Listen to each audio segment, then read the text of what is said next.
প্রকৃতির সর্বোত্তম সৃষ্টি মানব দেহ। এই দেহকে ভগবান নিখুঁতভাবে বানিয়েছেন।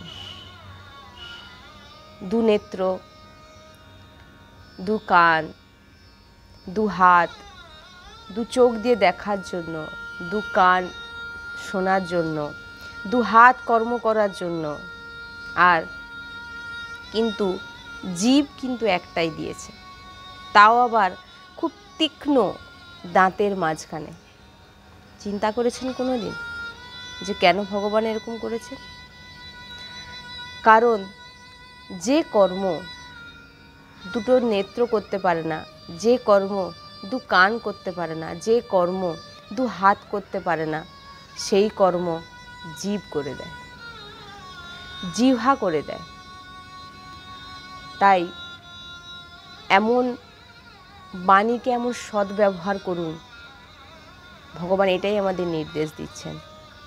চোখ আছে দেখুন, কান আছে শুনুন, হাত আছে কর্ম করুন, কিন্তু বলুন প্রয়োজনে। অযথা সংকটের মুখে পড়তে হবে। বাণী এমন এক বস্তু যাকে সদ্ব্যবহার করতে হবে। বাণীর মাধ্যমে সব কিছু হয়। তাই বাক্য সুন্দরভাবে ভেবে চিন্তে প্রয়োগ করুন। শ্রী রাধে।